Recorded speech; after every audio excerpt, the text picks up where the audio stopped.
que esto yo lo iba a dejar, pensé en dejarlo, digo yo, voy a volverlo a preguntar en la actividad de recuperación, pero digo yo, bueno, si hacen el problema, ya más o menos van a, pues, a ver cuál es la respuesta. Entonces, ¿quién me puede explicar cuál, entonces al final en qué quedamos? ¿Cuál es la respuesta, la A, la B o la C?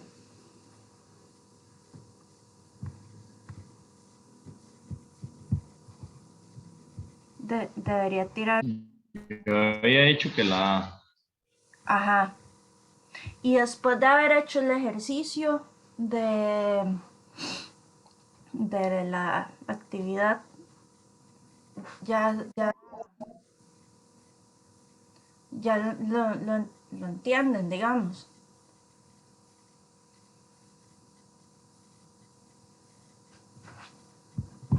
Voy a ver aquí el cuadrito. Modo para ver los cuadritos con las caras. Eh, bueno, yo estoy ahí conversando con uno de ustedes. Yo no sé si se quiere animar a explicarlo o no. O si alguien, no sé, alguien más difiere.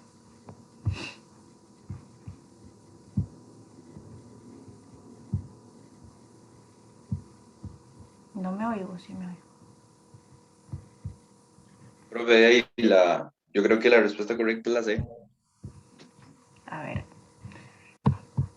la respuesta correcta es la C. Y me puede explicar por qué la correcta es la C. Porque vamos a ver, si uno se guía como por el concepto de fuerza boyante, la Ujú. fuerza boyante depende del volumen del cuerpo sumergido y de la densidad, digamos, del fluido en el que esté o del espacio en el que esté, ¿verdad? Y en Ajá. ambos casos los dos globos están sumergidos en aire, digamos, no están sumergidos, pero están en el aire, digamos, y tienen el mismo volumen, porque se asume que tienen el mismo volumen. En el caso lo que cambia es como el contenido y el peso de los globos, pero eso no lo afectaría, así que pues yo digo que por eso son iguales. Exactamente, son iguales. Entonces, bueno, yo, sí, yo quería que lo pensaran bien, porque si ustedes entienden esto, pues ya les salen todos los ejercicios. Entonces las pasadas yo decía, bueno, yo creo que es la A, yo creo que es la E, y tratamos de hacer el diagrama cuerpo libre. Pero tal vez pienso que es más complicado después de tantos minutos estar en la clase y todo, verlo de una vez. Entonces pensé, bueno, después del ejercicio ya tienen que analizar bien la materia y todo. Igual aquí está en la filmina esta. Si ustedes lo ven aquí, la fuerza bollante siempre es igual, porque siempre es agua, ¿verdad? Entonces, como decía el compañero, si está sumergido en lo mismo, aunque tienen el mismo volumen, pues se hunde porque el peso, la densidad o el peso es mayor en este caso, ¿verdad? Entonces, en el caso del globo, cuesta a veces más verlo, es como una parte más tramposa porque cuando usted dijo, está sumergido en el aire, y en realidad sí, uno está sumergido en un fluido, solo que no lo ve. Entonces no importa si es un gas o es un líquido, lo que sea. Todos estamos experimentando la misma, bueno, todos los que tenemos el mismo volumen, por decirlo así, eh, el, la fuerza bollante similar, casi todos somos parecidos. Entonces, eh, en este caso es exactamente la misma porque se ve que el volumen es igual y lo que cambiaría es que se cae por la sumatoria fuerzas. Digamos, cuando uno hace la sumatoria, entonces el peso aquí no es suficientemente, bueno, en este caso el peso es suficientemente pequeño para que se levante. Es lo mismo aquí que con el glow. Entonces, como cambia la densidad, es ahí donde aunque los dos tengan aire, digamos, estén llenos del mismo fluido, pero al estar caliente es menos denso. Entonces, por eso es. Entonces son esas dos cosas. Profe, Ajá. yo tengo una consulta. Es que en el segundo ejercicio había que usar el peso específico del agua, Ajá. pero digamos, yo lo hice varias veces con el peso específico del agua en 9810, pero me daba una diferencia muy grande a la respuesta que usted puso. Pero cuando usé 9800, la diferencia no fue tan grande. O sea, yo creía que tal vez podía ser por redondeo. Entonces, yo no sé como cuándo uno tiene que usar 9800 o 9810. Eh, de siempre 9810 porque es que es 1000 por la gravedad y la gravedad es 9.81. Entonces habría que ver qué fue lo que pasó ahí. Eh, yo voy a subir la solución. Si quieren, veamos uno, el primero, y después ustedes se pueden revisar el otro. Y igual yo la voy a subir y ustedes revisan con la solución. Voy a hacerlo. Nada más que voy a buscarlo, a ver si lo tengo aquí. Bueno, no importa, ustedes se acuerdan, lo tienen ahí. Entonces voy a abrir la pizarra nada más.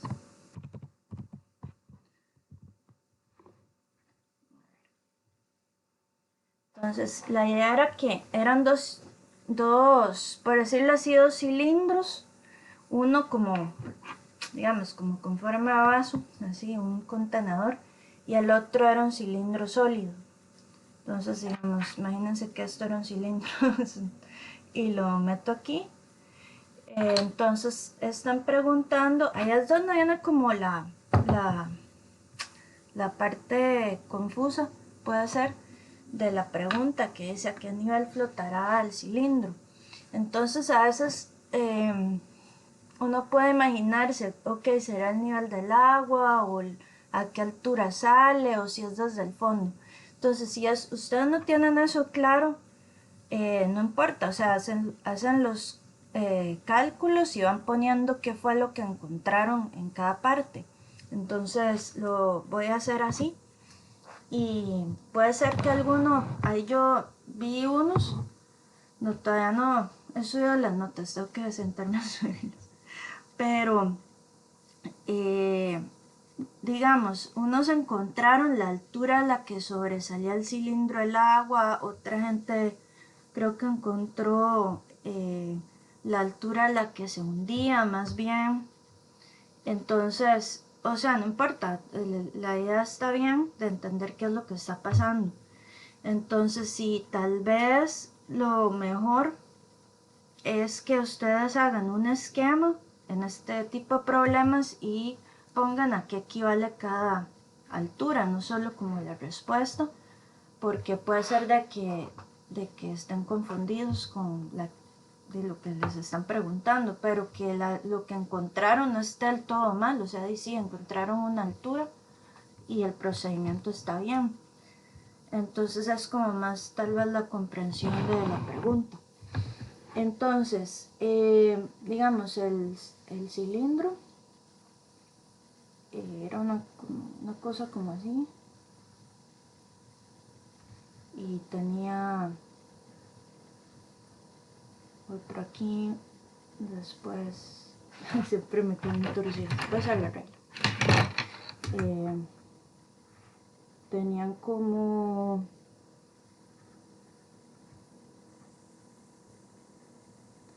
tengo que dejar los dibujos listos. Una parte acá que sobresalía, digamos, esto es lo que no se hunde.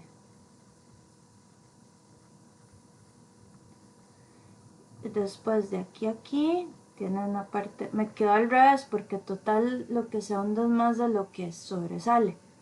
Entonces, Mejor lo vuelvo a hacer aquí como es. Entonces una parte aquí. Ahora sí. Entonces, varias gente lo que hizo fue que encontró esto. Entonces, no sé, podemos leer. Otra gente encontró esta otra Y', digamos. Después, otra gente encontró lo que se levantaba el agua.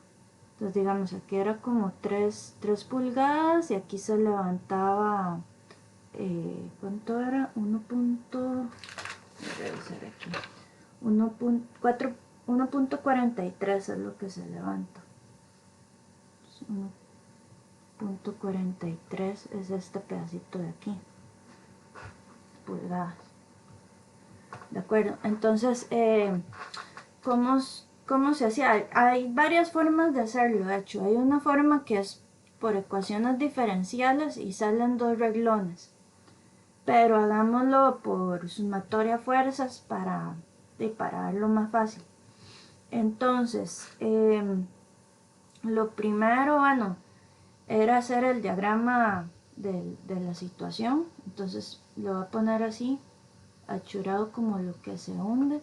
Después todo el cilindro este total tiene un peso. Después sabemos el diámetro de este.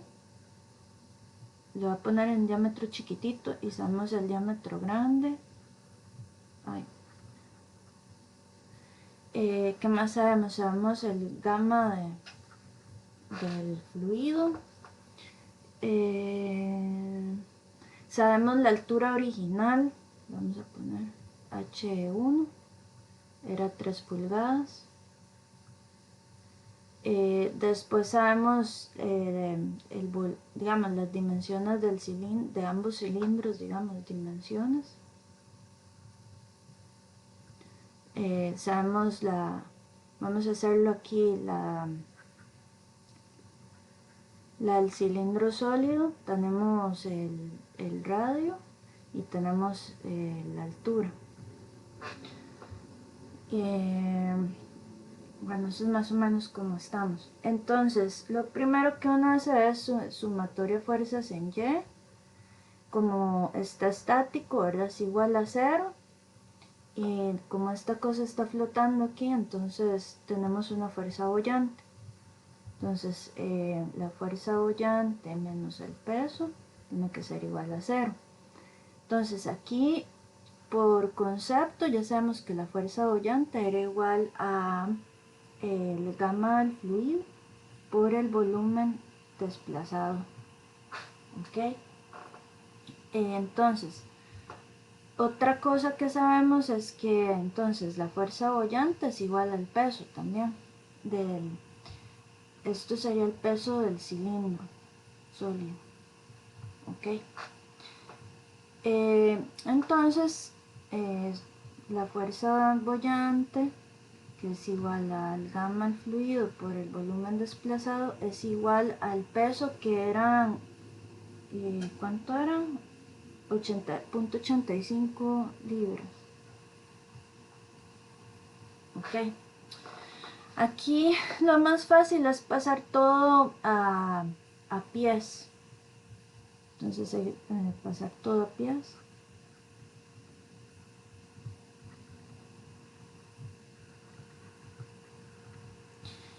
Y entonces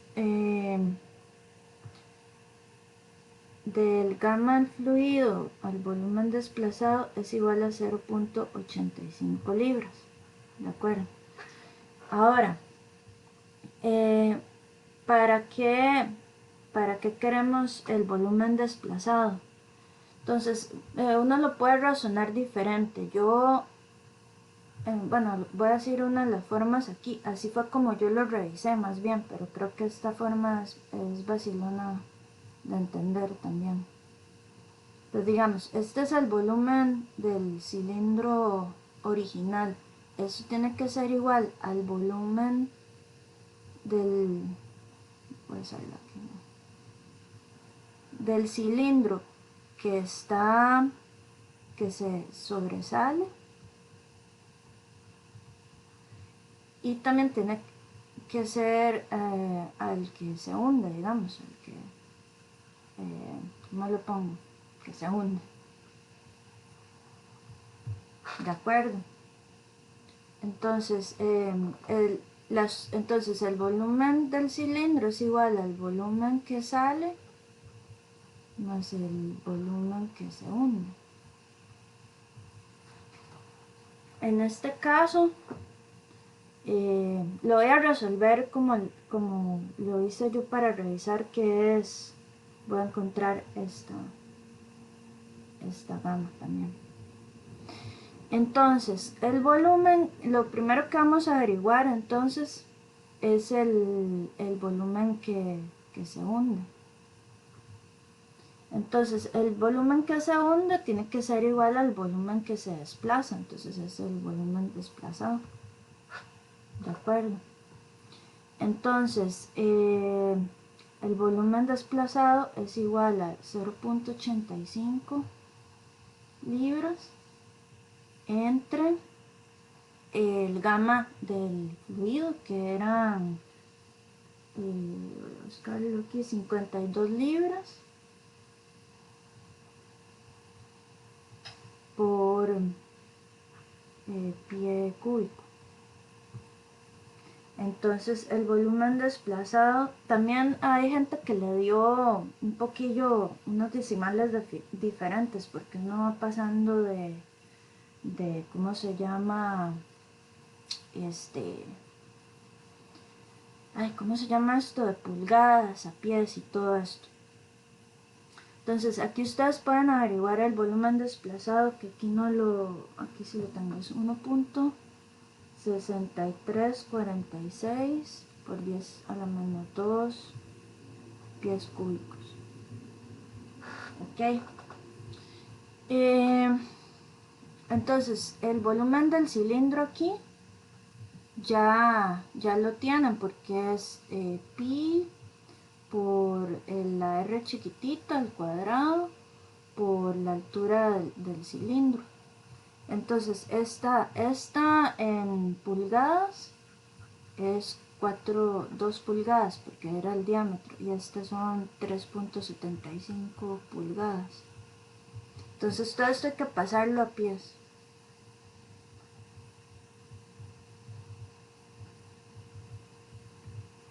De acuerdo.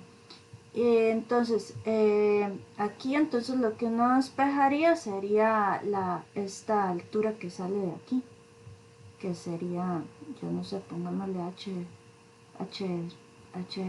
que sale. Entonces esto es igual a pi, bueno, perdón. Entonces esto casi U el cilindro, digamos, el total, menos el volumen que se hunde, tiene que ser igual al volumen que sale. ¿De acuerdo? Entonces esto ya lo tienen, esto ya lo tienen, que es esto, y aquí sería dividirlo. Entonces VC menos VH, perdón, entre pi por el r chiquitito al cuadrado es igual a la altura que sale. Esa es una forma. Entonces digamos, si ya ustedes tienen la altura que sale y ya saben que esto mide 3.75, entonces ya saben que la altura que se hunde tiene que ser igual a 3.75 menos la altura que sale. ¿De acuerdo? Entonces, ahora, también uno puede averiguar la altura en relación al tirante pasado, que esa era la respuesta que venía ahí. Entonces también puede ser que yo no lo pusiera muy claro, porque después lo leí y digo yo, puede ser que no. Entonces, cuando ustedes despejan esto, la altura que sale tiene que darles 1.5 pulgadas o 1.51 más o menos pulgadas, y la altura que sale les tiene que dar 2.24 pulgadas o 25, digamos 2.25 por ahí. Entonces, después, con esto también ustedes pueden averiguar cuánto se levanta el tirante en el cilindro grande. Entonces es hacer exactamente, utilizar este mismo volumen desplazado, pero utilizando el volumen del cilindro grande. ¿De acuerdo? Entonces, para saber cuánto es el tirante,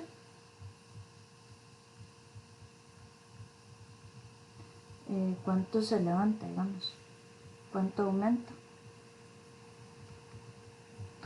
Entonces lo que tienen que hacer es coger el volumen desplazado entre el volumen del recipiente, pongámoslo así. Entonces eso lo que les da es volumen desplazado entre pi por el R grande, les da el tirante, digamos. Y eso les tiene que dar 1.43 o 1.44 por ahí.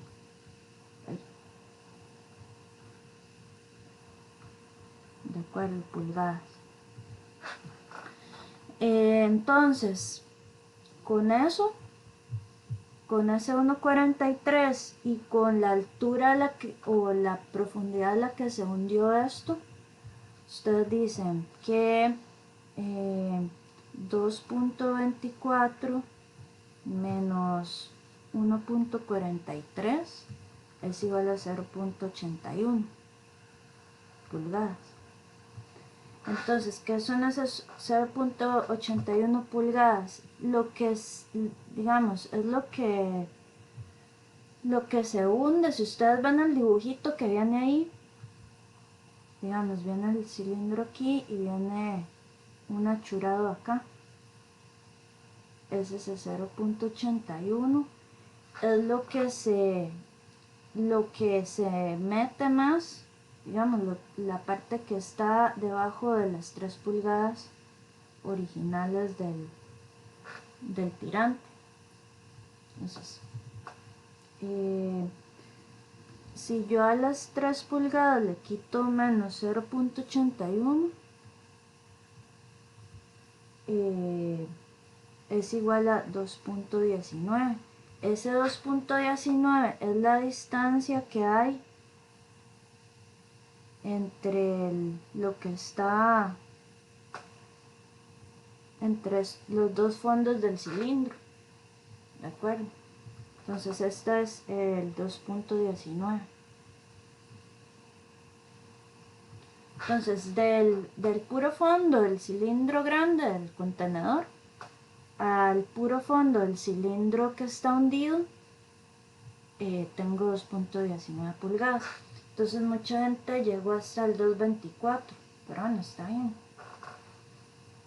que era lo que se consumía, por decirlo así, el cilindro dentro del recipiente. Pero todo sale con la fuerza boyante, que es la que me da el volumen de cuánto se desplaza el cilindro. El volumen desplazado, perdón, del líquido. Estamos.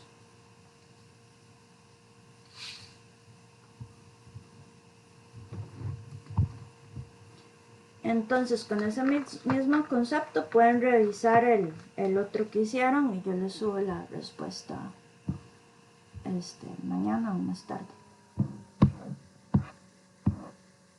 Voy a salirme aquí.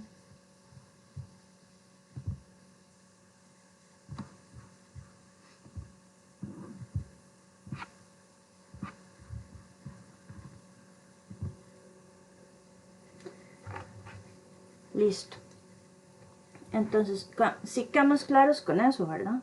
Ya puedo seguir con lo demás. Sí. Sí, profe, muchas gracias. Ok, por ahí.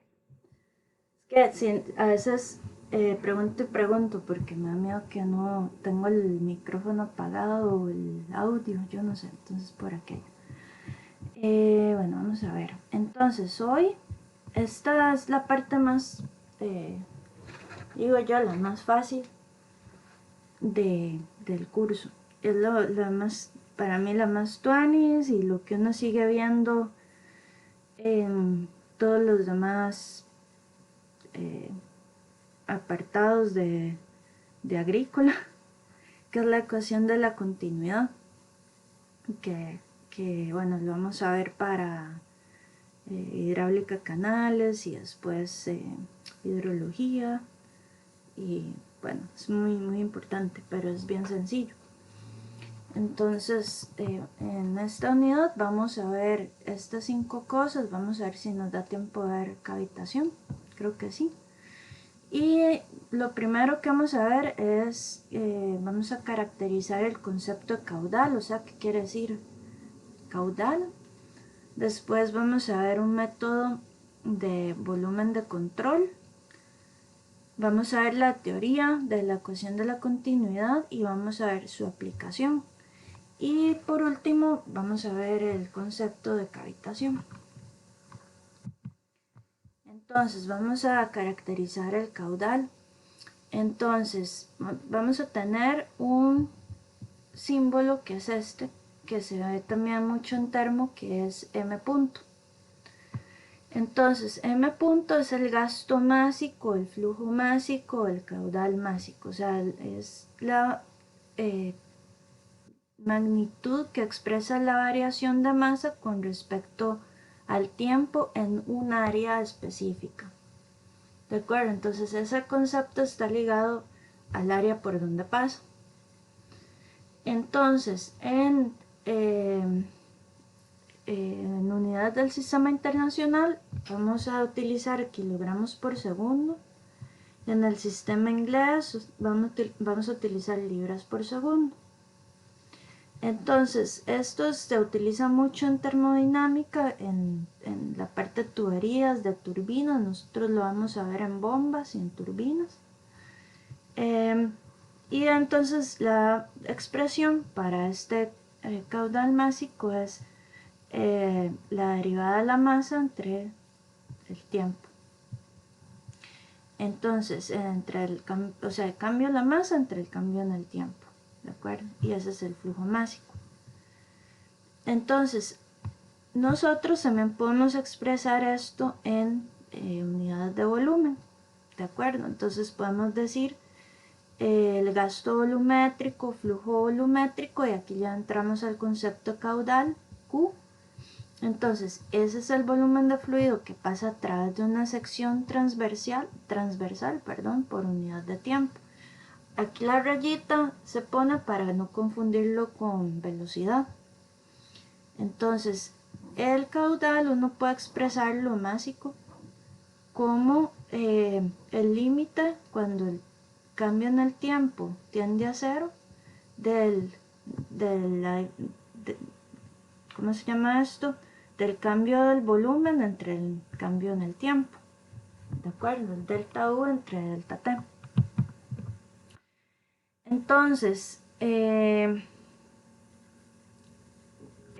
digamos, esta es la expresión en la forma más básica, ¿verdad?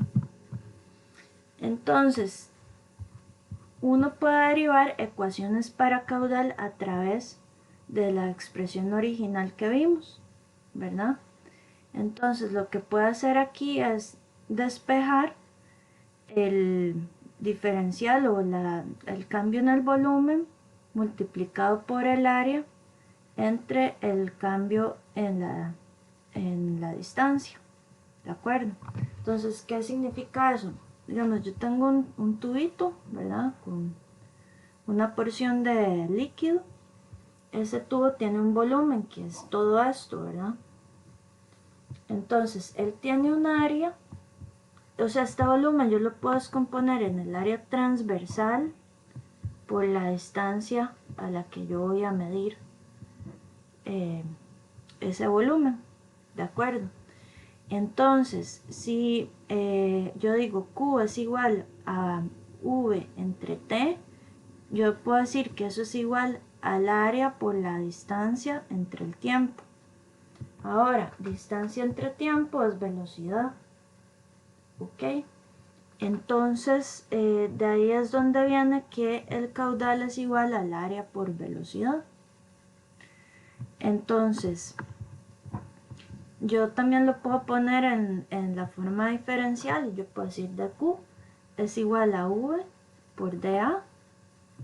Entonces, para una distribución variable de velocidad, yo puedo decir que la velocidad promedio es igual a Q entre A, y eso es igual a 1 entre A por la integral de área de la velocidad con respecto al área.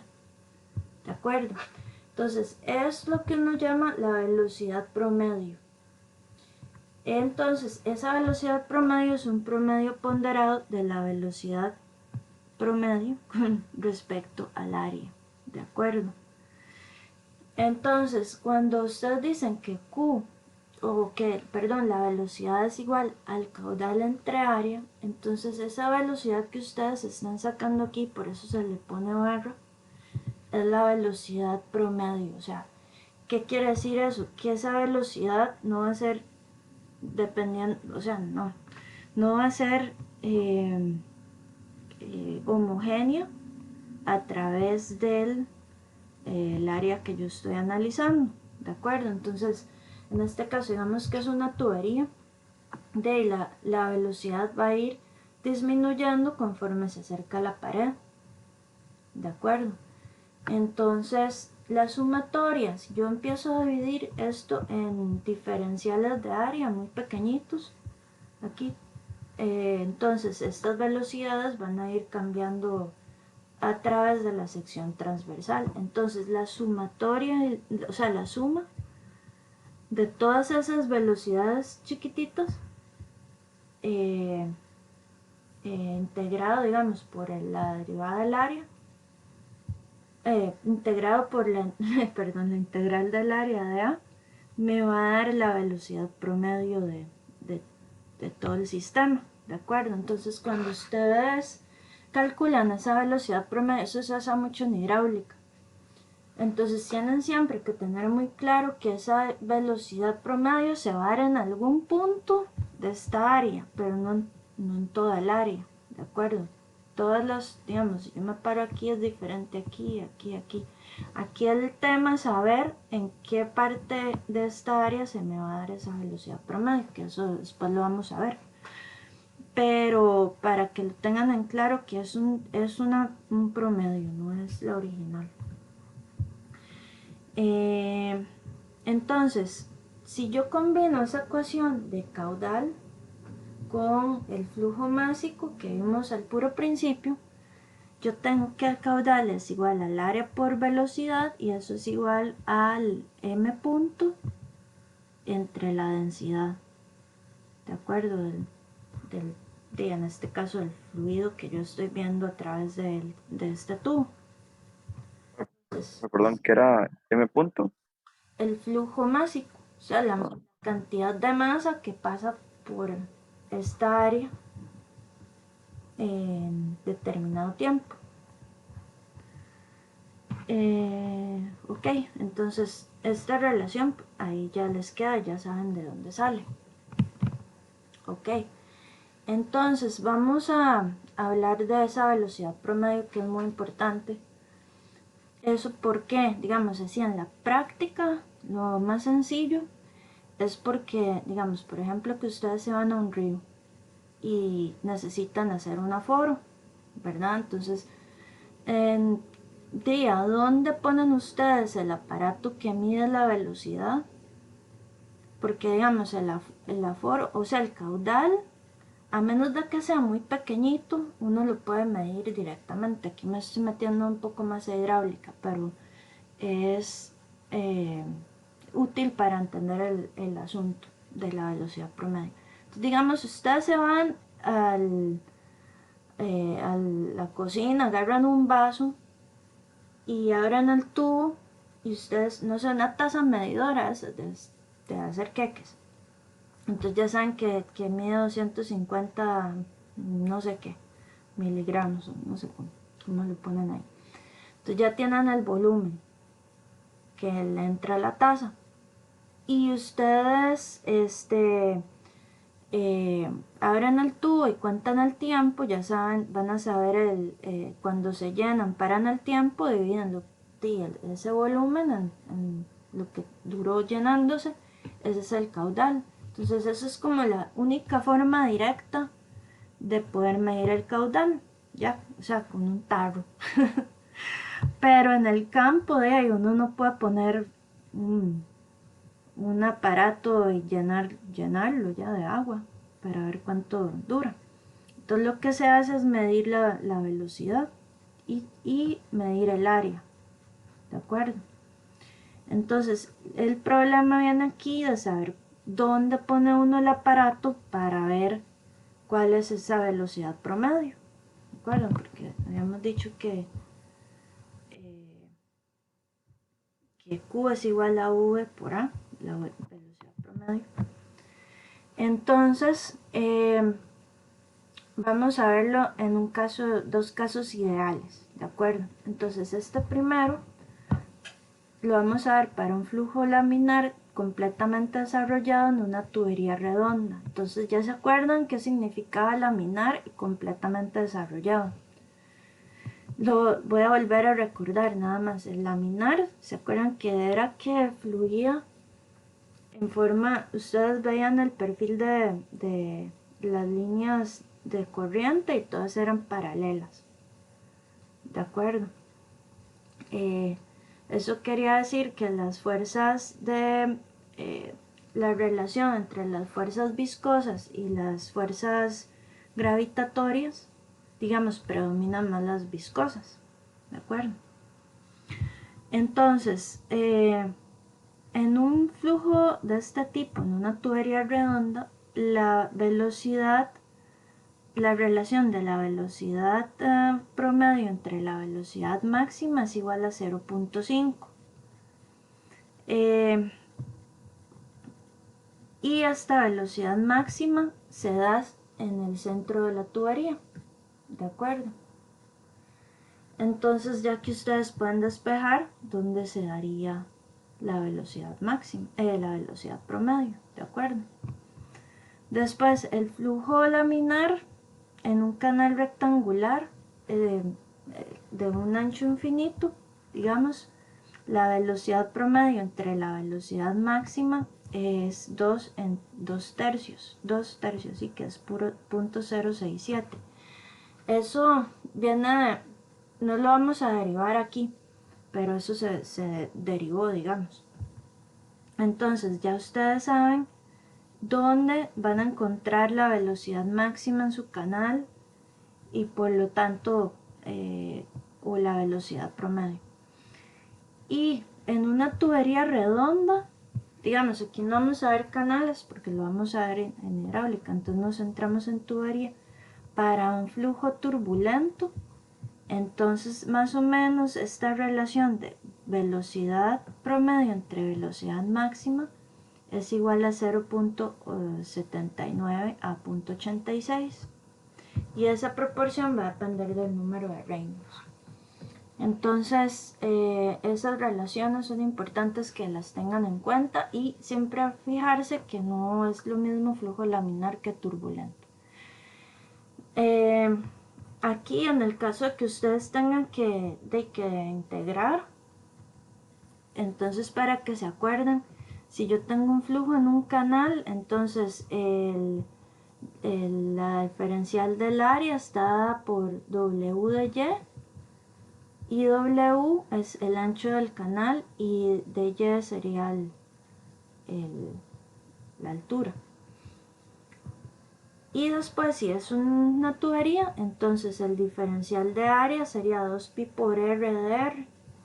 y el R es el radio del área diferencial y el DR es el radio diferencial. ¿De acuerdo? Entonces DA es esta área chiquitita achurada y este es el muro, ¿de acuerdo? De la tubería. Ok, entonces ahora vamos a ver qué es el método de volumen de control. El volumen de control, digamos, para ingeniería, esto es para, ¿cómo se llama? Para que entiendan de dónde vienen las cosas. Proviene del teorema de transporte de Reynolds, que ahorita vamos a ver qué es eso. Entonces, yo creo que en una de las clases les había dicho que, digamos, el concepto o las formas para resolver los problemas se daban en sistemas cerrados antes. Digamos, solo se tenía ese concepto de sistema cerrado. Entonces, un sistema abierto es lo que uno conoce como volumen de control. Entonces, nada más para volvernos a lo básico, yo tengo un sistema, tengo un límite que me define mi sistema y tengo el entorno, ¿de acuerdo? Entonces, nosotros como ingenieros podemos seleccionar el sistema, cómo lo vamos a estudiar. Entonces podemos utilizar un volumen de control o un sistema abierto y eso equivale a una región en el espacio, ¿de acuerdo? Entonces ese volumen de control puede ser fijo, quiere decir que ese volumen es constante en el tiempo, o puede ser deformado y cambia con el tiempo, ¿de acuerdo? Eso es un volumen de control o un sistema abierto.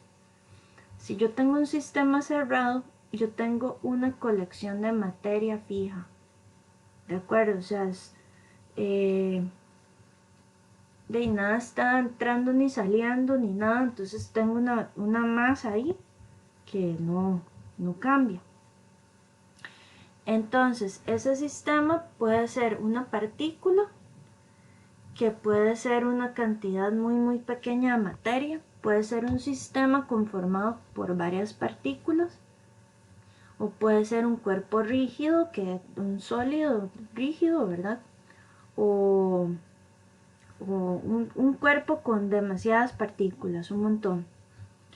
Y las partículas tienen una distancia fija entre sí, y ese sistema también puede ser aislado hasta el cuerpo rígido que no transfiere trabajo o calor, me faltó aquí la R, en los límites. ¿De acuerdo? Entonces, si ustedes ya van relacionando esos sistemas abiertos, cerrados, con el Euler y Lagrange, ya más o menos pueden ir viendo por dónde vamos. Entonces, aquí ya apareció la filmina con eso. Entonces yo tengo aquí un sistema abierto. Este sistema abierto es un vaso, ¿verdad? Con la tapa, sin tapa. Y esto lo que nos da es un concepto euleriano. ¿De acuerdo? Aquí tenemos un sistema cerrado. Tenemos, digamos, aquí es como decir un vaso con una tapita o una servilleta arriba, lo que sea. Y en este sistema cerrado, para retomar un poco conceptos de antes, lo único que sucede es un intercambio de energía, ¿de acuerdo? Entonces, por ejemplo, temperatura, qué sé yo, que este líquido está más frío que el ambiente, entonces aquí pues la masa es la misma y todo, pero se va calentando, entonces hay un concepto de intercambio de energía. Después, si en vez de yo tener esto como un vaso, tengo un termo donde no hay intercambios de energía tampoco, entonces yo eso lo llamo un sistema aislado. Ok, entonces aquí nada más para recordar un poco cosas. yo en un sistema abierto, yo tengo transferencia de masa y transferencia de calor. En un sistema cerrado tengo transferencia de calor, pero no masa. Y en un sistema aislado no tengo ni transferencia de calor ni transferencia de masa. ¿De acuerdo? Entonces, los sistemas cerrados, ya sean digamos aislados o cerrados, son conceptos lagrangianos, ¿verdad? Entonces, si nos devolvemos aquí, yo tengo una colección de materia que estoy estudiando, y aquí yo tengo un volumen de materia que va cambiando. Entonces, este es el concepto euleriano. Entonces, aquí están las características básicas de cómo uno entiende esto. Entonces, en un sistema cerrado se analiza un cuerpo o una colección fija de materia. Después, en un volumen de control, que es un sistema abierto, yo analizo una región de un espacio. El enfoque, entonces, si es cerrado, es un enfoque lagrangiano. Y si es un sistema abierto, un volumen de control, yo tengo un enfoque euleriano. Después, masa cruzando los límites. Si es cerrado, la masa no cruza límites. Y si es abierto un volumen de control, se permite que esa masa atraviese los límites. Después, la masa, la cantidad de masa en un sistema cerrado debe permanecer constante con el tiempo y siempre tengo un número fijo de kilogramos, por decirlo así. En cambio, en un volumen de control yo tengo materiales que pueden permanecer constantes o pueden cambiar con el tiempo, ¿de acuerdo? O sea, pueden ser las dos. Después, la masa como identidad siempre contiene la misma materia, esa masa, o puede contener la misma materia todo el tiempo en un volumen abierto, un volumen de control, perdón, un sistema abierto. Puede también contener la misma materia todo el tiempo o puede variar con el tiempo la materia que estoy estudiando. ¿Y cuál es la aplicación de estos sistemas? Entonces, en un sistema cerrado yo lo puedo aplicar para mecánica del sólido, lo puedo aplicar para mecánica de fluidos, termodinámica y otras ciencias. Y el volumen de control se utiliza para fluidos, termodinámica y otras ciencias térmicas. O sea, aquí el concepto de volumen de control no existe para un cuerpo sólido, ¿de acuerdo? Entonces, las propiedades de transporte a través de una superficie de control están aquí. Entonces, por ejemplo, aquí yo tengo una tubería o puede ser un canal, lo que quieran, con áreas variables. Entonces tengo dos puntos, uno, aquí el 2. Yo delimito un área que yo voy a analizar, un volumen en este caso de control, con estas flechitas de aquí. Y entonces yo tengo una velocidad 1 por la que va entrando por esta área 1 y tengo una velocidad 2 por la que va saliendo por el punto 2. Entonces lo primero que yo hago en este caso es asumir que esa velocidad se distribuye uniformemente a través de toda mi superficie de control. Y entonces yo tengo un flujo másico, quiere decir que el m punto de aquí, que era el flujo de masa, va a ser igual a la densidad 1 por el área 1 por el volumen 1, ¿verdad? Para el punto 1. Y en el punto 2 va a ser igual a ρ2 A2 V2. Entonces, esta diferencia entre el 2 y el 1, la masa punto, el m punto entre el 1 la m.1, me va a dar el flujo másico neto. Entonces, ¿qué es el flujo másico neto? ¿Cómo yo lo puedo aplicar? Lo puedo aplicar para un tanque que yo estoy llenando. Puede ser, para imaginárnoslo en un caso real, un embalse que se va llenando con el agua del río y el embalse tiene que tener una salida, ¿de acuerdo? Entonces, puede ser que el embalse sea mi volumen de control. Entonces aquí va entrándole el agua del río y en la salida del embalse, digamos, ya pasó por las represas y todo eso, por las turbinas y todo, ya sale. O pongámoslo así, este es el por donde entra ya al cuarto máquinas y todo eso el agua. Entonces aquí tiene que tener una salida. Entonces ese flujo másico neto lo que nos dice es si el embalse se está llenando o se está vaciando. ¿De acuerdo? Depende del signo que adquiera esta resta. ¿De acuerdo? Entonces eso es el concepto del flujo másico neto. Es ok, se me llena o se me vacía mi volumen de control. O puede ser que sea cero y que lo mismo que entra es lo mismo que sale. ¿De acuerdo? Esto yo también lo puedo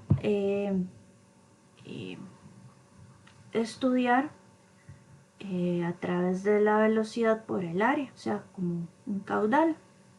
¿De acuerdo? Entonces, nada más que aquí hay que tener mucho cuidado con este signo, estos signos de aquí, por eso los puse en colores, para que cuando ustedes hagan los problemas tengan eso en cuenta.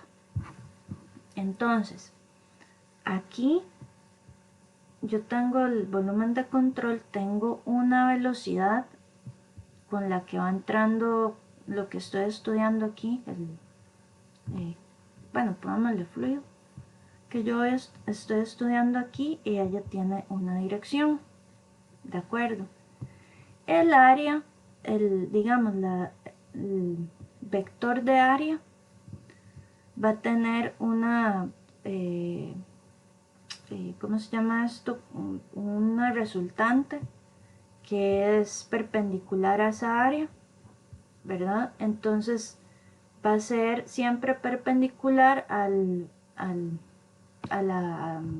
límite, al límite de ese volumen de control que yo puse, ¿de acuerdo? Entonces ustedes ven la lineacita hasta puntos, el área va a tener ese signo en contra de la línea de puntos, por decirlo así, es que no sé cómo decirlo, o en contra, en este caso, de la velocidad.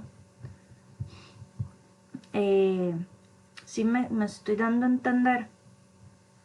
Entonces, ¿por qué en el punto 2 tiene signo positivo? Porque la velocidad y el área van en el mismo sentido, ¿de acuerdo? Porque el área está perpendicular al límite de este volumen de control, ¿de acuerdo? Entonces, en este caso, V1.A1 manifiesta un signo negativo y V2.A2 un signo positivo. Si el flujo fuera al revés, voy a buscarme esto por aquí. Entonces, digamos, si el flujo fuera entrando por este lado más bien, entonces me cambia de signo, porque aquí estaría la velocidad para acá, digamos, este es el punto 2, y el área perpendicular aquí, ¿de acuerdo? Entonces aquí la velocidad iría en este sentido y digamos, X, y negativo, y está al lado positivo, entonces el producto punto me da negativo, ¿de acuerdo? Entonces siempre tienen que ver para dónde va fluyendo el fluido. ¿De acuerdo? Entonces en este caso entra por el 1 y por el 2. Ajá. Entonces, digamos, al final de cuentas, siempre... Dime un toque. Sí,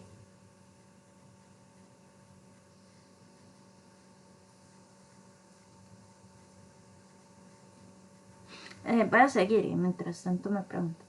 Entonces, aquí ven el flujo másico neto es el mismo, digamos, es el mismo concepto, ¿de acuerdo? Eh, pero en función de la velocidad y del área, ¿de acuerdo? Entonces, Profe, ya la puedo interrumpir, es que sonaba doble, perdón. así sí, tranquila. Es que mi pregunta es, entonces al final de cuentas, digamos, en ese caso siempre va a haber una parte que sea negativa, digamos.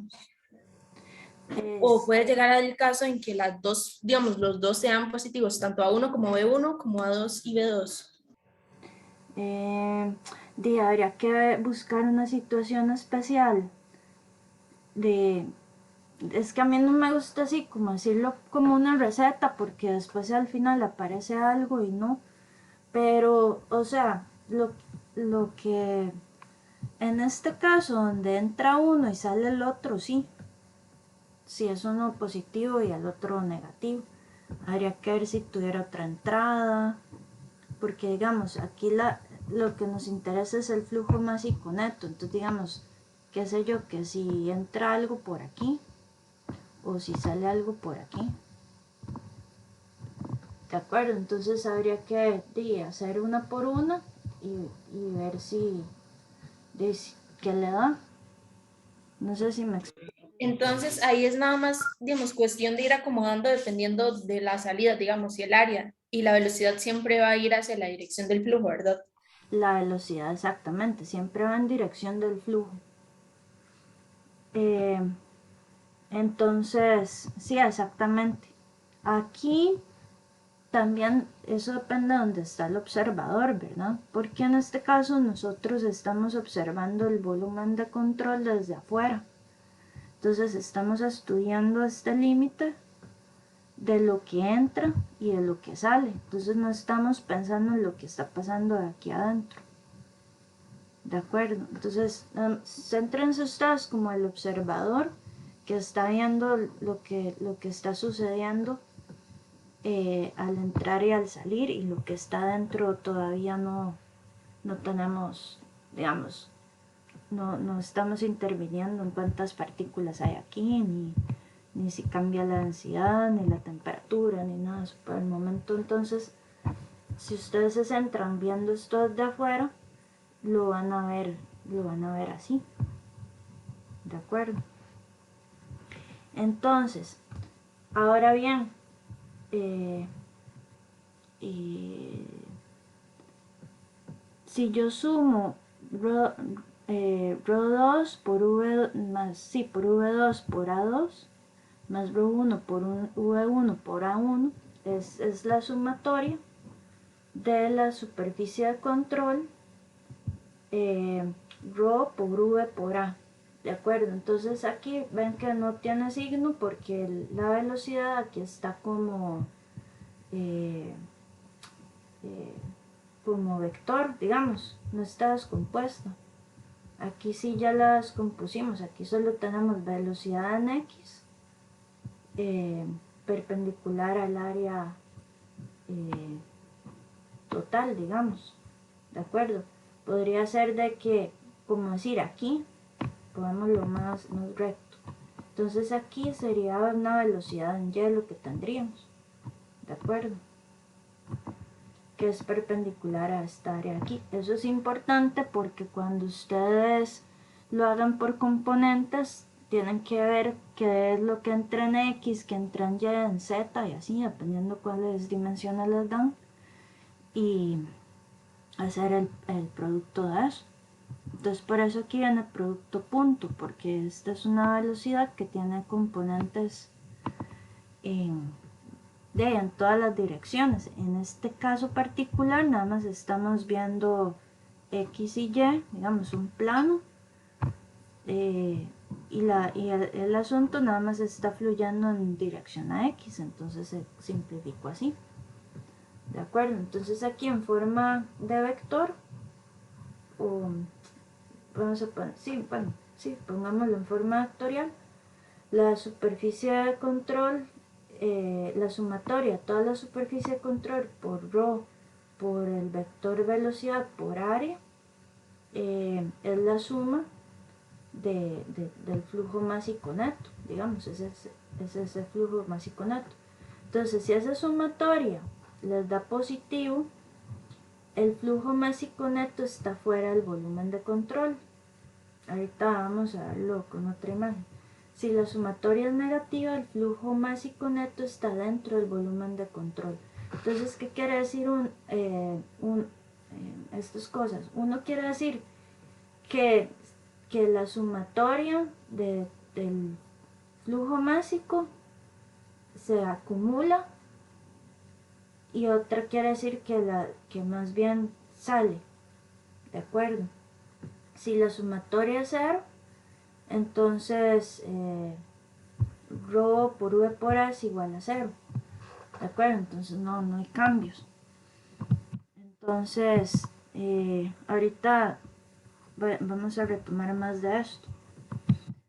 Ahora, ¿qué es eso del teorema de transporte de Reynolds? Nosotros no vamos a hacer ejercicios de eso ni nada, porque eso es complicado, pero sí es importante que sepan que existe, porque si en algún momento ustedes se dedican ya más a los fluidos, digamos, a estudiar esto, entonces es importante que sepan estas relaciones, y para que sepan de dónde es que aparecen los sistemas, la relación entre sistemas abiertos y cerrados. Entonces, el teorema de transporte de Reynolds lo que hace es que nos relaciona un sistema cerrado con un sistema abierto, porque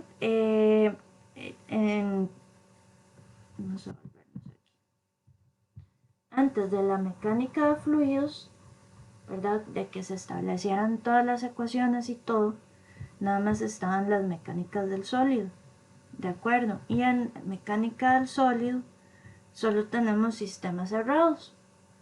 Entonces, quiere decir que en ese momento solo se pueden estudiar los fluidos como un sistema cerrado, ¿de acuerdo? Entonces nada más se podía hacer un enfoque lagrangiano. Y si ustedes están viendo aquí con esto, es súper más sencillo de explicar, de entender y de resolver. Nada más analizar la entrada y analizar la salida, pero antes, o sea, uno ahorita se lo ve muy obvio, pero eso no existía. No existía hasta que Reynolds lo planteó. Entonces, básicamente, ¿qué quiere decir esto? Que un sistema cerrado es igual a la suma de lo que pasa en un sistema abierto, en un volumen de control, más el cambio en las entradas, ¿de acuerdo? Entonces, vamos a ver, B, que está aquí, es una propiedad, y si ustedes se acuerdan, las propiedades pueden ser intensivas o pueden ser extensivas,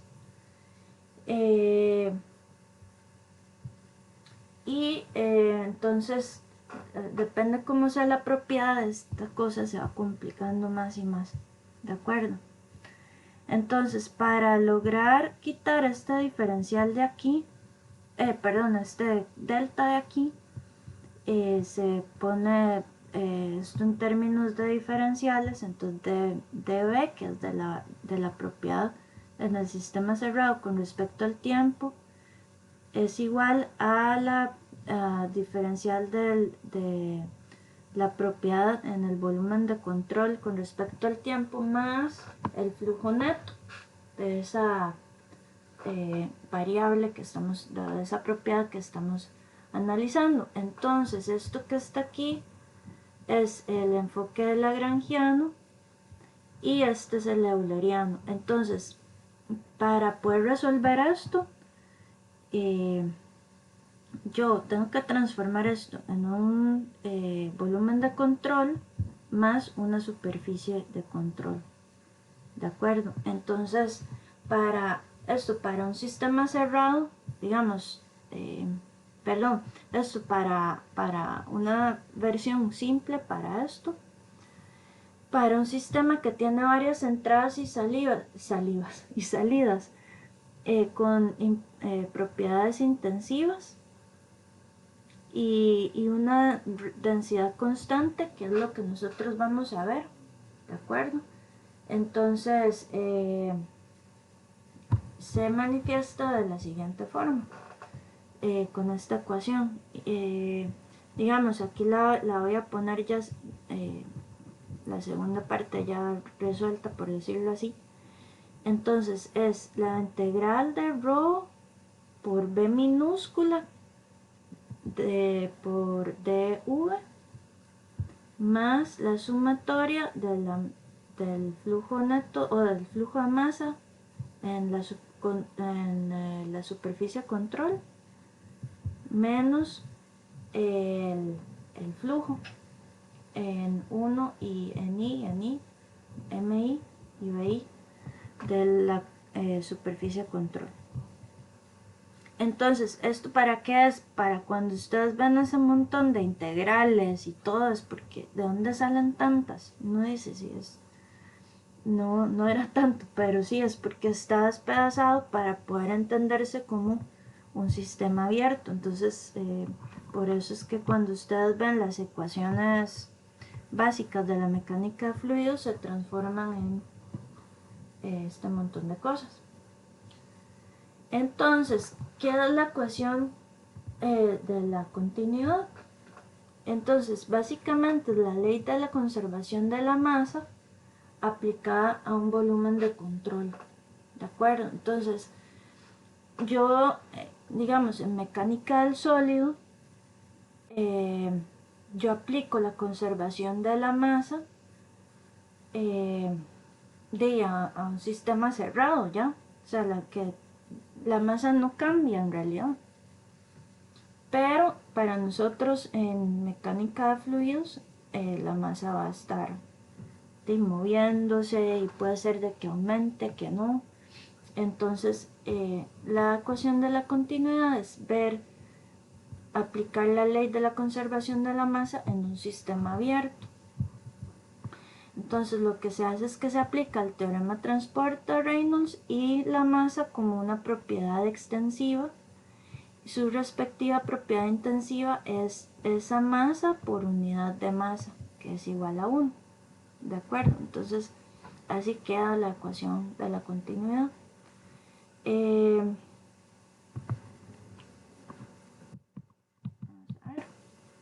Entonces, vamos nada más a entender qué significa eso.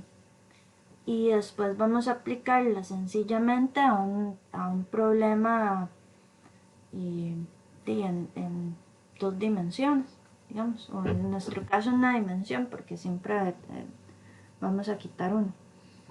Entonces, este lado de la ecuación que está d dt por la integral del volumen de control rho dv va a ser igual a menos la integral de la superficie a control rho. Acuérdense que uno es un volumen y el otro es un área, ¿verdad? Por v punto de A, ¿de acuerdo? Entonces, ¿qué es esta parte? Esto es la tasa de acumulación de la masa dentro del volumen de control. Entonces, estos son kilogramos por segundo, que es igual a la acumulación. Después, este es igual a la tasa a la cual la masa entra mi volumen de control, kilogramos entre segundos. Esto es las entradas, ¿ok? Que en inglés se llama inflow, por si lo ven en libros o lo que sea, menos la tasa en la cual la masa sale el volumen de control. O sea, es bastante tonta básica la forma de interpretar esto, ¿de acuerdo? Menos la salida. Ok, entonces esto que está aquí es la ecuación general, esto que está aquí es la forma simplificada donde yo paso de integral a sumatoria, y estos son los conceptos de cada, de qué quiere decir cada pedacito, y aquí están los nombres de todos. Entonces yo sé, es la acumulación es igual a la entrada menos las salidas. Entonces, para ver la aplicación de esto, yo tengo la fórmula general, que es esta que vimos aquí, y esto es válido para cualquier tipo de problema. Ok, esta que está aquí es una forma simplificada cuando hay puntos de entrada y salida bien definidos. Ya yo sé dónde entra, dónde sale, y ya mucho más simplificada, esto es para una tubería, y esto es únicamente válido para el flujo en una tubería. Entonces yo digo que ρ2 a 2 V2 es igual a ρ1 a 1 V1, ¿de acuerdo? Entonces, en gases la densidad puede variar, pero la densidad debe ser uniforme a través de la sección 1 y de la sección 2. O sea, puede variar adentro, pero tiene que ser uniforme en la entrada y la salida. Y en los líquidos la ecuación se reduce a A2 por V2 es igual a A1 por V1, suponiendo que tienen densidad constante, ¿de acuerdo? Entonces pasamos de la forma general a la forma simplificada. Quitamos las densidades aquí porque decimos que en un líquido la densidad, el cambio en la densidad es insignificante, ¿de acuerdo? Entonces, la idea de esto es que esto salió de poder igualar un sistema cerrado a un sistema abierto o volumen de control, y ya cuando simplificamos la ecuación que nos da, pues tenemos esto de aquí, que es lo que vamos a usar nosotros, ¿de acuerdo? Entonces, así la ecuación más sencilla aquí es que las entradas tienen que ser iguales a las salidas, porque no podemos crear ni destruir masa, ¿de acuerdo? Entonces todo lo que entra por A tiene que ser igual a todo lo que sale aquí en B, ¿de acuerdo? Entonces no importa que se vaya por otro lado, que vaya recto, que vaya curveado, todo lo que entró por el punto A tiene que salir por el punto B. ¿Cómo se puede ver esto también? Lo que entra por la sección A1 sale por la sección A1, y ya vemos aquí que tenemos cambios de velocidad. El caudal siempre es el mismo, pero tenemos una velocidad en 1 y una velocidad en 2 diferentes, y el caudal se conserva. Y aquí en un sistema, por decir, un sistema de riego, entonces yo tengo la tubería principal y tengo siempre se me olvidan los laterales, y entonces aquí tengo el QA, el QB, el QC, y la suma de estos tres me tiene que dar lo que entra en la principal, ¿de acuerdo? Y no necesariamente estos tres caudales son iguales, ¿verdad? No es que se dividen en un tercio, ¿de acuerdo? Entonces eso va a depender de muchas cosas, del diámetro de la tubería, de la presión, de un montón de cosas. Pero yo sé que la suma de los tres me va a dar el caudal de entrada. Entonces, ahí sí nos dio tiempo para cavitación. Ahora, ¿por qué meto esto aquí? Porque ya estamos, de por sí ya vimos la presión, el concepto de presión en una tubería, ya vimos que el concepto de continuidad, y ¿qué más ya vimos? Ya vimos cómo medir la presión y otras cosas. Entonces, vamos a introducir aquí a la cavitación. Entonces, cuando la presión de un fluido en un punto dado baja hasta su valor de presión de vapor, esto está separado, y se evapora, se producen burbujas, ¿de acuerdo? Esas burbujas viajan a zonas de mayor presión y no explotan, es al revés, la burbuja implota, o sea, se comprime. Entonces el vapor regresa al estado líquido de manera súbita, o sea, se aplasta, la burbuja se aplasta y se hace líquido. Y entonces lo que sucede con esto es que libera una gran cantidad de energía sobre la superficie sólida donde la burbujita implotó. Y esa energía después lo vamos a ver bien, se manifiesta como, yo me estoy metiendo en otros temas, pero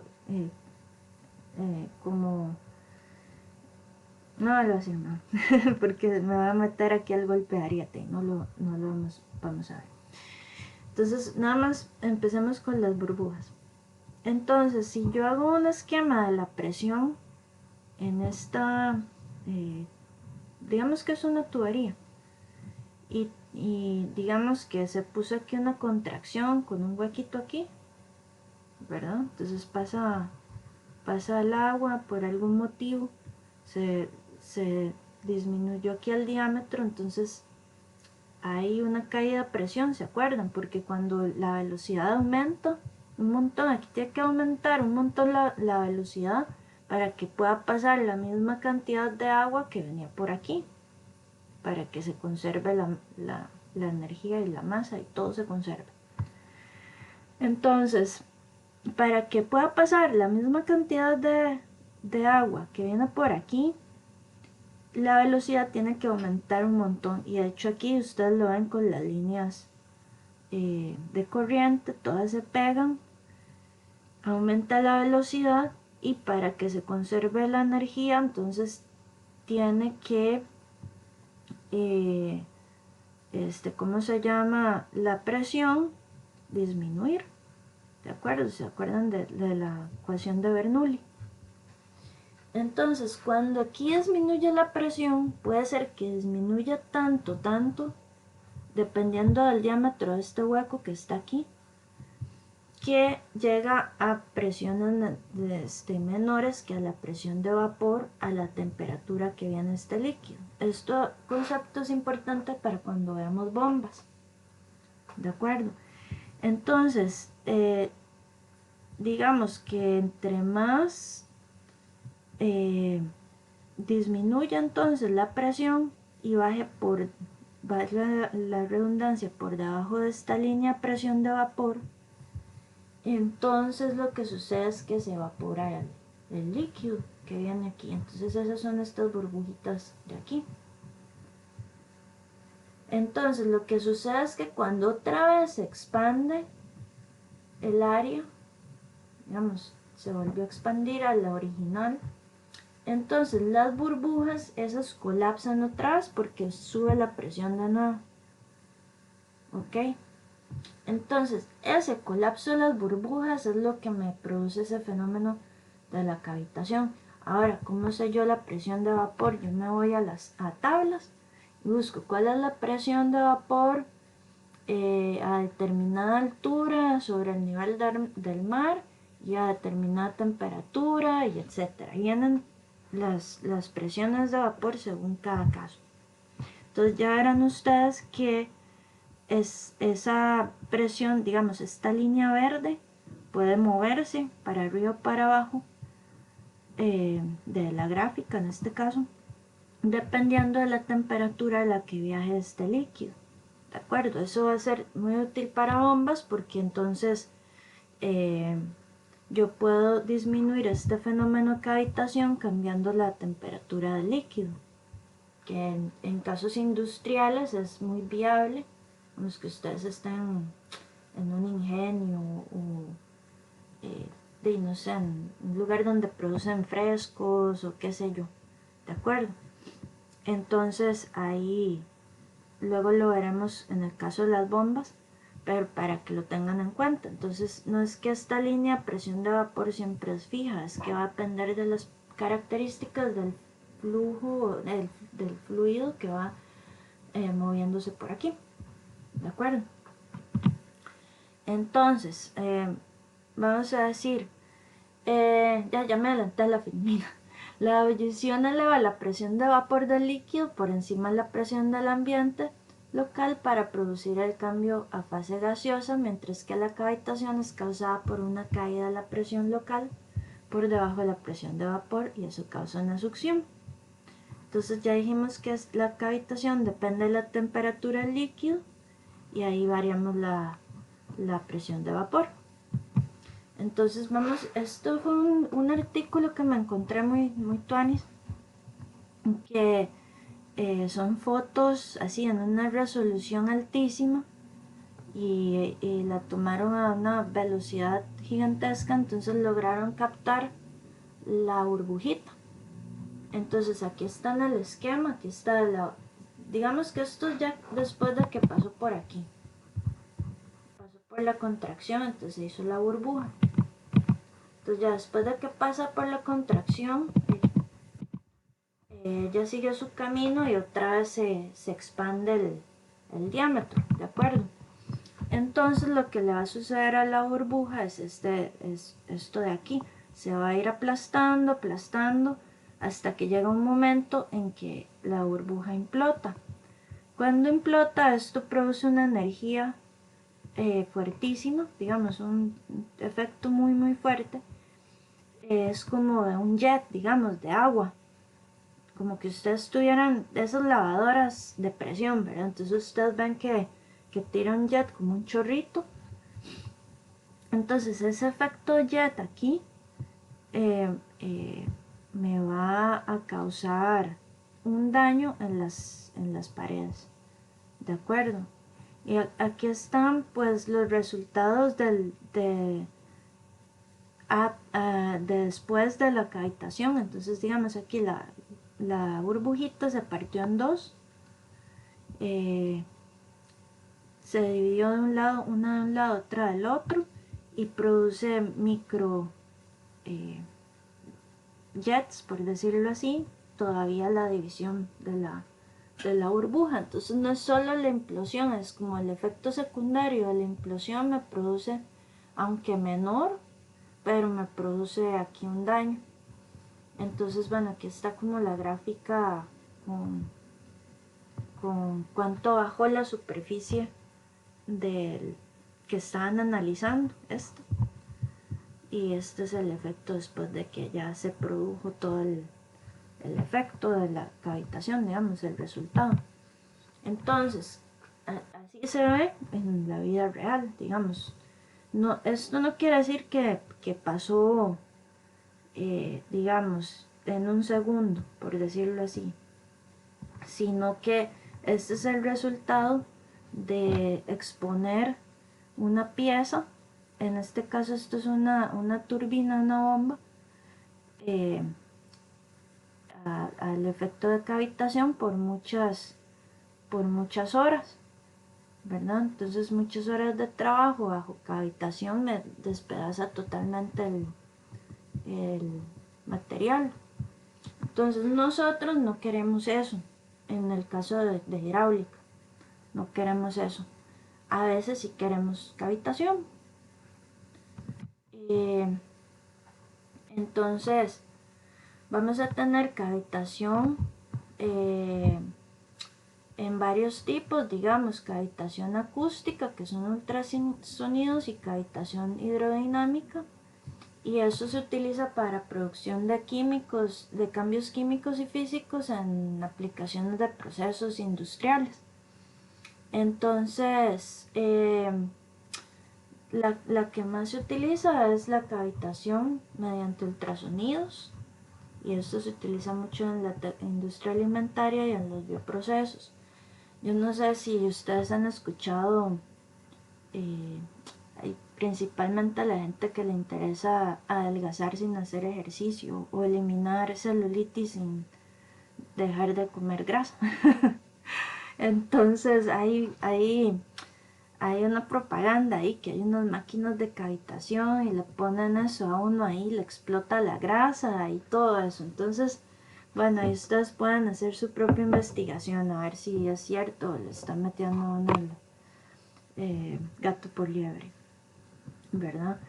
Entonces, si ustedes googlean ahí cavitación, seguro que les va a salir un montón de estéticas. Y la gente jura que eso funciona. Eh, y bueno, yo no le veo la lógica, pero ahí tal vez ustedes le puedan encontrar la explicación científica de cómo explotar una burbuja de grasa mediante ultrasonido, sin explotar las demás partes de la piel. Pero bueno, puede ser.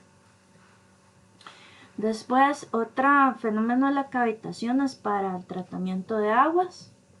Eh,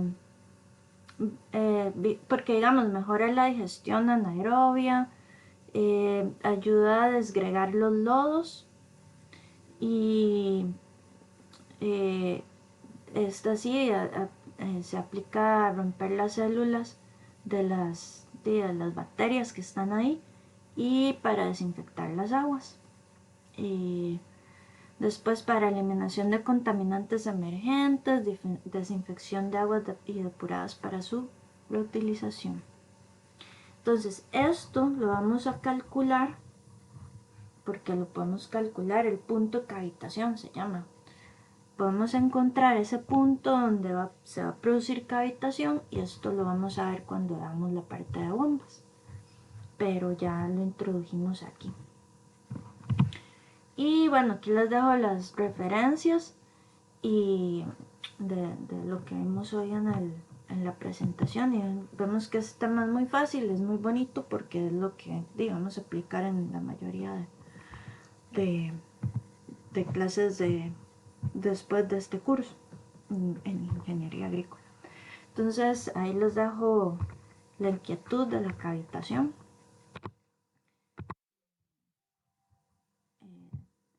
No sé si tienen alguna otra pregunta o duda, comentario. Yo ahorita me dedico a subirles las soluciones para el problema, los dos. Y ya les había subido las de compuertas. Y entonces vamos a ver un poquito la otra semana, digamos, como ejercicios de la clase siguiente. Vamos a ver de la parte de cinemática de los fluidos, vamos a ver las líneas de corriente, digamos, cómo encontrar la velocidad, si ya yo tengo un campo de fluido, la aceleración.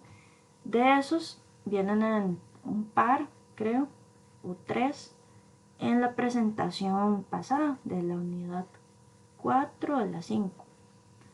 4, 5, la 5, la 5. Ahí vienen, entonces resuélvalos ustedes.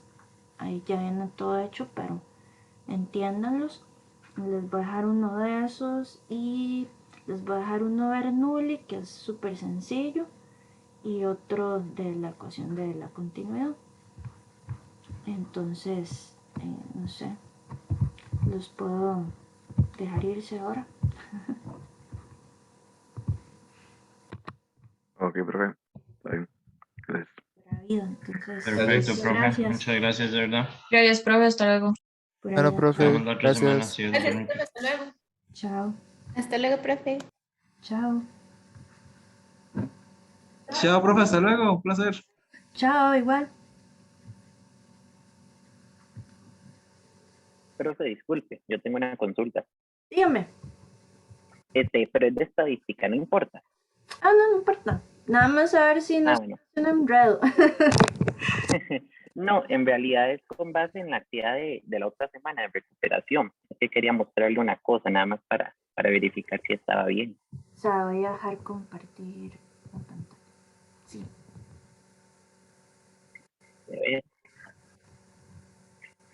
Listo, yo estoy compartiendo. Sí. Bueno, perfecto. Bueno, aquí seguí los pasos de la presentación, ¿verdad? Que estábamos viendo de tipos de muestreo. Y aquí pues yo elegí como de la variable, ¿verdad? El grado de aceptación de luz solar en las plantas de suculentas que yo tengo en mi casa. Entonces, como tengo una población así bastante grande, yo decidí hacer un muestreo aleatorio estratificado. Y como vimos en la presentación, aquí hice como los estratos, ¿verdad? Después aquí expliqué un poco. Y para calcular el tamaño de la muestra, bueno, primero investigué como todos los tipos de suculentas, ¿verdad? Que existen. Y había un ejemplo en la presentación que era como de colegios públicos y privados y me basé en ese. Y así fue como tuve el cálculo del tamaño de la muestra. Y finalmente con los errores y los sesgos que puede presentar. Entonces mi consulta era ver si así como lo realicé está bien o hay que hacerle como alguna otra observación. Ay, yo lo veo súper bien, qué chiva. ¿Por qué no le pone Bueno. de las que usted tiene? Y así ya no lo... Sí, eso mismo es lo que me falta. Nada más tengo que enumerarlas, ¿verdad? Para que se vea, porque después de hacer esto de estratos, aquí al final puse que ya la selección que obtenemos se va a hacer por muestreo aleatorio simple. Entonces voy a poner unas con números así para simular que estas se van a sacar así al azar, ¿verdad? Ah, y una pregunta. ¿Se puede volver aquí a la pregunta original? A ver. Grado de aceptación de luz solar en las plantas de tipo suculentas. ¿Qué quiere decir eso? Digamos, ¿cómo lo pueden ver uno?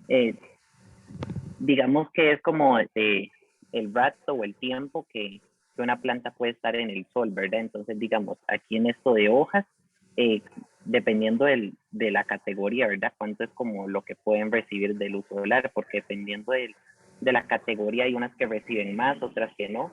Y ahí fue donde yo saqué los sesgos, ¿verdad? Que no necesariamente todas las de hojas reciben la misma cantidad y unas que toleran más, otras no. Depende del color también, ¿verdad? Entonces, yo me basé así con lo que era la luz solar. Y digamos, entonces al final usted va a muestrear las que usted tiene y, Uh-huh. y que va a concluir, digamos, que usted tiene Pues se podría hacer como, digamos, más... ajá, sí, o puede ser, yo había pensado también como en las horas, ¿verdad? Que pueden estar al sol, y aquí de hecho también puse en los sesgos que a veces puede que en algunas plantas no cubra nada, ¿verdad? Sino que más bien se tenga que hacer por otro medio, ¿verdad? Ya sea como por algún análisis de las raíces, puede ser en la tierra, ¿verdad? O incluso se puede ver de que ese día que hice el muestreo no hubo sol, ¿verdad? Estuvo nublado. Ah, entonces usted las va a muestrear y ver cuáles están más marchitas o qué. Sí, O- exacto. Uh-huh. Ay, pobrecitas. Sí, Ah, aquí ok. tengo bastantes, entonces se me ocurrió y me pareció como así, como digamos, para lo que era poner en práctica el concepto de muestreo, me pareció algo como sencillo, ¿verdad? Y simple y teniéndolas aquí en la casa. Y nada Ah, más me queda tomarles fotos. entonces, digamos, usted las pondría, digamos, usted agarra, qué sé yo, la número 1, la 3 y la tal, y las pone al sol a ver cuál Exacto, es sí, más. esa es mi idea. Ah, qué chiva. Y después usted nos puede enseñar el resultado, ¿no? Porque eso va a tomar un tiempo, ¿verdad? No va a tener de... Claro, sí, no hay problema, sí. Ay, me Yo gusta. pensaba hacerlo como en un día, ¿verdad? Para hacerlo así rápido. Entonces, ahí después, añado los resultados aquí mismo. Ah, ok.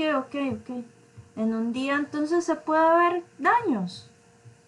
Pues en unas, digamos, ya es que desde las primeras que tuvimos ya yo he observado, ¿verdad? Que si hay unas de que con unas horas ya es suficiente. Entonces, tengo que como establecer como un tiempo, ¿verdad? Y ya ahí empiezo a sacar resultados, ¿verdad? Dependiendo de la categoría, van a haber unas que se afectarán más que otras. Uy, qué tuanis. Está buenísimo. Ah, bueno, no que dice, esa era Quiero como ver. mi duda. Sí, Sí, está esa era como la genial. duda que tenía. Perfecto, excelente. Profe, y una consulta más. Con el trabajo de investigación, yo ya lo tengo adelantado, pero para el lunes, que tenemos como en el TEC Digital, en evaluaciones, la sección para subir las preguntas y objetivos, yo ya también tengo hecho como la parte de la introducción y resumen. No hay problema si lo subo de una Ay, vez. sí, suba todo lo que tenga. Ah, bueno, sí, para ir revisando o si hay comentarios, observaciones, irlas corrigiendo de una vez, ¿verdad? Sí, exactamente. Ah, Ujú. buenísimo, buenísimo. Está Ah, bueno, perfecto, está bien. Muchísimas gracias, profe. Que pase bueno, buenas con tardes. gusto. Igual, chao. Hasta luego.